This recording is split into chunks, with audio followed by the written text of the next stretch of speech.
പുലർച്ചെ തുടങ്ങിയ മഴ രാജ്യത്തെ 7 എമിറേറ്റുകളിലും ഉച്ചയോടെ ശക്തി പ്രാപിച്ചു. പ്രധാന നഗരങ്ങളും വ്യവസായ മേഖലകളും മലയോര പ്രദേശങ്ങളും വെള്ളത്തിലായി. അലൈനിൽ റോഡുകൾ തോടുപോലെ നിറഞ്ഞൊഴുകി. കടകളിലേക്കും വ്യാപാര സ്ഥാപനങ്ങളിലേക്കും വെള്ളം കുതിച്ചെത്തി. അബുദാബിയിലും ദുബായിലും പ്രധാന നഗരപ്രദേശങ്ങളിലെല്ലാം വെള്ളം കയറി. ദുബായിൽ കിസൈസ്, അൽ നഹദ, കരാമ, ബർദുബായ്, ജബൽ അലി എന്നിവിടങ്ങളിലെല്ലാം റോഡുകളിൽ വെള്ളം നിറഞ്ഞ് ഗതാഗതം മുടങ്ങി. നിരവധി കെട്ടിടങ്ങളിലെ പാർക്കിംഗ് കേന്ദ്രങ്ങളിലടക്കം വെള്ളം കയറി. ഷാർജയിൽ അൽ നഹദ, റോള, ഇൻഡസ്ട്രിയൽ ഏരിയകൾ എന്നിവിടങ്ങളിലായിരുന്നു വെള്ളക്കെട്ട് രൂക്ഷം. റോളയിൽ മരം കടപുഴകി വീണു.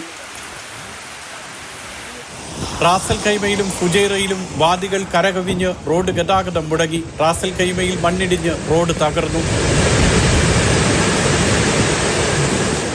രാജ്യത്തെ പാർക്കുകളും ബീച്ചുകളും അടച്ചു. ദുബായ് വഴിയുള്ള ചില വിമാന സർവീസുകൾ റദ്ദാക്കി.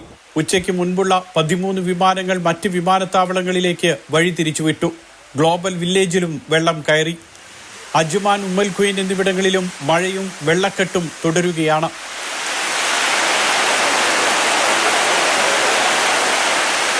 Mathrubhumi news, Dubai.